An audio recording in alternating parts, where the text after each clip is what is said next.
Subscribe now and press the bell icon. Never miss an update. अरे बच्चों नमस्कार। आज हम 10वीं कक्षा के लेसन 3 की प्रश्नावली 3.4 के प्रश्न 1 के चारों सवालों को विलोपन तथा प्रतिस्थापन दोनों विधियों से करेंगे। आइए बच्चों, अब हम करते हैं प्रश्नावली 3.4 का प्रश्न नंबर 1। प्रश्न नंबर 1 में इन्होंने मुझे कहा है कि निम्न समीकरणों के युग्मों को विलोपन विधि तथा प्रतिस्थापन विधि से हल कीजिए और कौन सी विधि उपयुक्त है आपको उस विधि को भी बताना है। कि इन चारों सवालों को मुझे विलोपन विधि और प्रतिस्थापन विधि दोनों विधियों से हल करना है और कौन सी विधि उपयुक्त है मुझे ये बताना है। बच्चों, पहले नंबर का जो सवाल दिया है इसे हम विलोपन विधि से भी करेंगे और इसी सवाल को हम प्रतिस्थापन विधि से भी करेंगे और फिर हम देखेंगे दोनों विधियों में कौन सी विधि उपयुक्त है। तो पहला सवाल देखिए। पहला सवाल इन्होंने मुझे दिया है,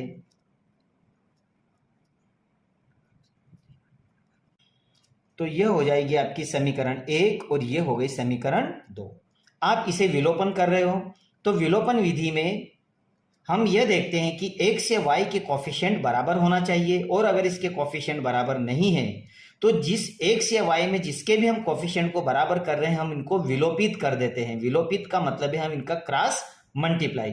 जैसे मैं x वाले कोफिशिएंट लेता हूं तो x के आगे कोफिशिएंट 2 है तो ये ऊपर विलोपित हो जाएगा, मतलब क्रॉस मल्टीप्लाई कर देगा, और इसका कोफिशिएंट 1 है अर्थात ये नीचे क्रॉस मल्टीप्लाई कर लेगा।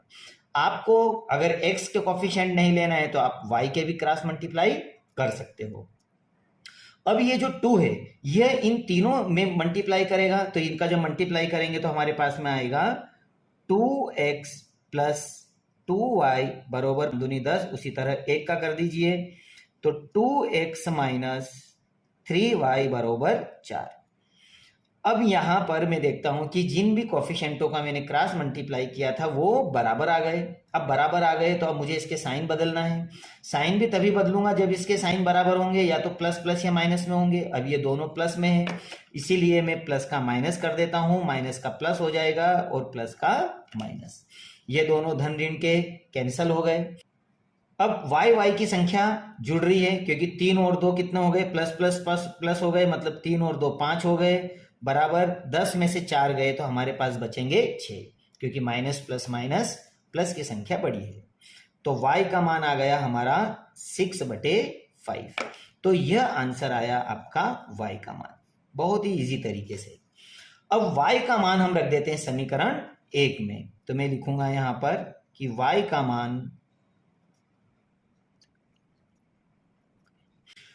मान समीकरण 1 में रखने पर, समीकरण 1 आपके पास में है x प्लस y बराबर 5। अब इसमें जहां भी y आया हम y की वैल्यू को पुट कर देंगे तो x प्लस 6/5 बराबर है 5। अब इसका पक्षांतरण कर दीजिए तो x बराबर 5 माइनस 6/5। अब इसका जब एलसीएम लेके हम क्रॉस मल्टीप्लाई करेंगे तो x बराबर एलसीएम होगा 5, ये क्रॉस मल्टीप्लाई कर देगा तो आ जाएगा 25 माइनस 6, और 25 में से 6 को घटाओगे तो आपके पास आएगा 19। तो आप लिखोगे 19/5। तो यह आ गया आपके पास में x का मान। तो इस तरह आप कह सकते हो कि x बराबर आपके पास में आया 19/5 और y बराबर आया 6/5 और यही आपके आंसर है। आइए बच्चों, अब हम इस सवाल को करते हैं प्रतिस्थापन विधि से। तो इक्वेशन नंबर फर्स्ट दी है इन्होंने, ये हो जाएगी हमारे पास समीकरण 1 और समीकरण 2। तो प्रतिस्थापन विधि में मुझे समीकरण 1 या 2 कोई लेना है और उससे समीकरण 3 बनाना है। तो मैं ले लेता हूं समीकरण 1। तो समीकरण 1 से मैं बनाऊंगा समीकरण 3। मैं y का पक्षांतरण कर दूंगा तो x बराबर 5 माइनस y हो जाएगा। तो यह हो गई आपके पास में समीकरण नंबर 3। अब इस समीकरण नंबर 3 को मैं इसकी वैल्यू में समीकरण 2 में पुट करूंगा। अगर आपने समीकरण 3 समीकरण 1 से बनाई है तो इसकी वैल्यू हमें समीकरण 2 में पुट करना है। तो समीकरण 2 है हमारे पास में 2x माइनस 3y बराबर 4। जहां पर भी x आया है उस जगह पे मैं x की पूरी वैल्यू पुट कर दूंगा। तो 2 उसकी जगह पर ही है। x का मान हो जाएगा मेरे पास में 5 माइनस वाई ब्रैकेट बंद माइनस 3y और बराबर में 4। 2 का मैं मल्टीप्लाई करूंगा, ब्रैकेट सोल्व करूंगा तो 2 10 माइनस 2y माइनस 3y बराबर 4।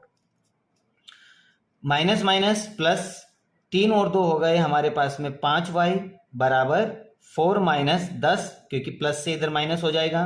5 इसको डिवाइड कर लेगा और 10 में से 4 घट जाएगा, 10 में से 4 जाएगा तो 6, वो भी माइनस में 6 और ये हो गया माइनस 5, दोनों कट गए। तो इस तरह से हमारे पास में y का मान आएगा 6/5। तो यह मेरा पहला आंसर आया y का मान। अब मैं y का मान समीकरण 3 में रख देता हूं। तो मैं लिखूंगा यहां पर y का मान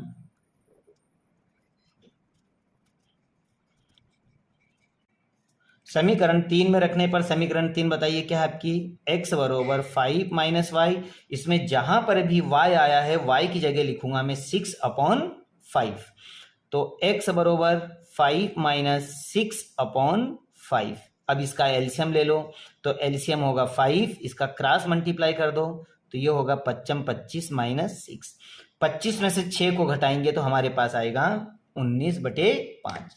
तो ये आ गया हमारा x का मान। और y का मान हमने क्या निकाला था, तो y बरोबर हमने निकाला था 6/5। ये हमारा 6/5। तो इस तरह से x और y दोनों के मान हमने निकाल लिए हैं। तो मैं कह सकता हूं x का मान इस विधि से भी हमारा वही आया था और y का मान भी वही आया था। तो इस तरह से हमारा आंसर दोनों का बराबर है। आइए बच्चों, अब हम देखते हैं सवाल नंबर 2।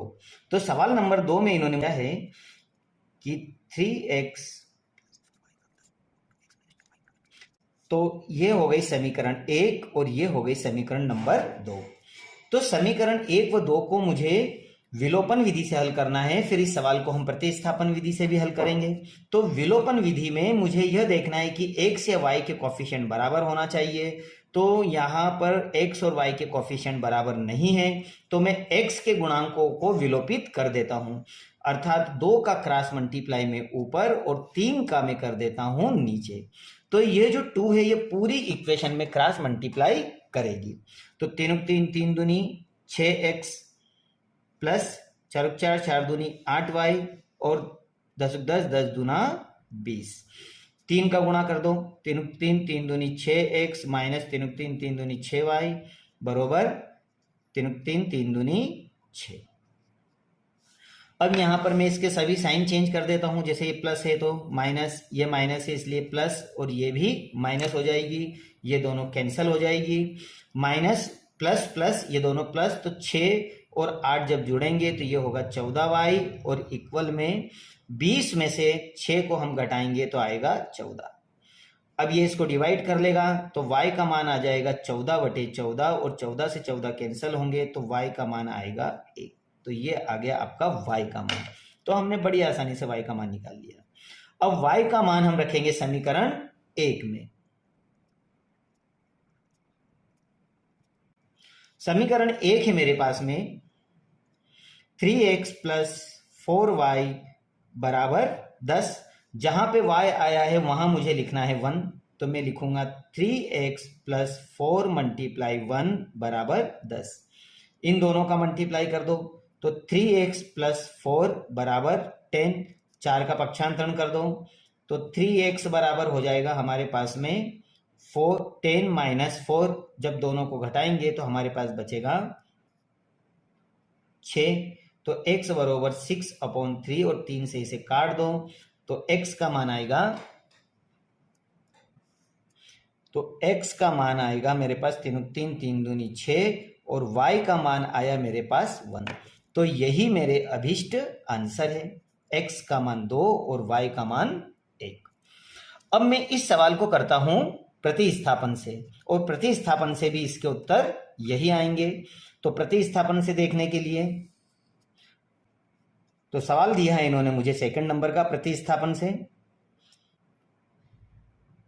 3x + 4y = 10 और 2x - 2y = 2। तो ये हो गई समीकरण 1 और ये हो जाएगी समीकरण नंबर 2। जब समीकरण 1 और 2 को मैं प्रतिस्थापन से करूंगा तो समीकरण 1 या 2 से मैं समीकरण 3 बनाऊंगा। तो मैं समीकरण 1 ले लेता हूं। समीकरण 1 से 3x + 4y = 10, इसमें मैं x का मान निकाल लेता हूं। तो 3x बराबर हो जाएगा 10 - 4y।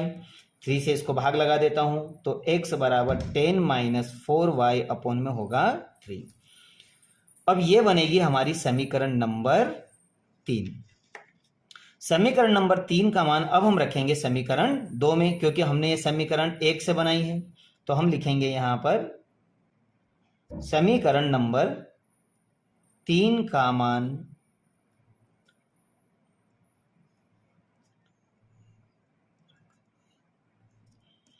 समीकरण 3 का मान 2 में रखने पर।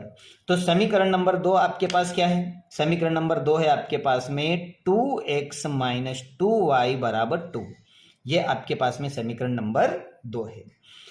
अब जहां पे भी हमारे पास x आया है मैं x की पूरी वैल्यू यहां पर पुट कर दूंगा। तो इस जगह पे मैं लिखूंगा इसका मान। तो 2 ब्रैकेट में x पे लिखूंगा मैं 10 - 4y अपॉन में 3 और -2y = 2। ये ऐसा कैसा आ जाएगा? अब मैं ये देखता हूं कि 2 और 3 डिवाइड नहीं होते, इसका मतलब है 2 का मल्टीप्लाई इसमें कर दूं तो 10 × 10, 10 दूना 20। 2 का मल्टीप्लाई 4 में कर दूंगा तो 4 × 4, 4 दूनी 8y बराबर। अब ये 3 एलसीएम लेकर इधर मल्टीप्लाई करेगा 3 × 3, 3 दूनी, सॉरी यहाँ माइनस आएगा, -3 × 3, 3 दूनी 6y। और ये जो 3 है ये इक्वल के इधर आके मल्टीप्लाई कर लेगा, अर्थात 2 × 3 अर्थात 3 यहाँ चला जाएगा। अब इस इक्वेशन को सोल्व करो तो माइनस माइनस प्लस, लेकिन निशान माइनस का, 8 और 6 को जोड़ दो तो ये हो जाएगा हमारे पास में -14y इक्वल 20 का पक्षांतरण कर दो, दोनों का मल्टीप्लाई, 3 × 3, 3 दूनी 6 -20। तो इस तरह से y बराबर हो जाएगा 20 में से 6 जाएंगे तो -14 अपॉन में -14 और दोनों कैंसिल हो जाएंगे तो y का मान आ जाएगा हमारे पास में 1। तो y बराबर होगा 1। तो यह आया हमारा y का मान। तो y हो जाएगा हमारा 1, ये y का मान। अब हम y का मान समीकरण नंबर 3 में रखेंगे। तो y का मान रख देते हैं समीकरण 3 में।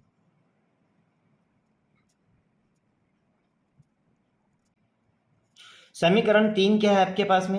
समीकरण 3 है आपके पास में x बराबर 10 - 4y अपॉन में 3। जहां पे भी हमारे पास y आया है, y का मान हमने क्या निकाला? 1 निकाला, तो यहां हम 1 रख देंगे। तो x बराबर 10 - 4 × 1 अपॉन में 3। तो x बराबर 10 - 4 अपॉन में 3। x बराबर 10 में से 4 जाएंगे तो 6, ये दोनों कट गए तो मेरे पास में आएगा 3 × 3, 3 दूनी 6, अर्थात x बराबर 2 और y बराबर 1। ये मेरे अभिष्ट मान है। तो मैं जब मैंने इसको सॉल्व किया तो विलोपन विधि से भी मेरा यही आंसर है और प्रतिस्थापन विधि से भी दोनों आंसर सेम है। Subscribe now and press the bell icon. Never miss an update.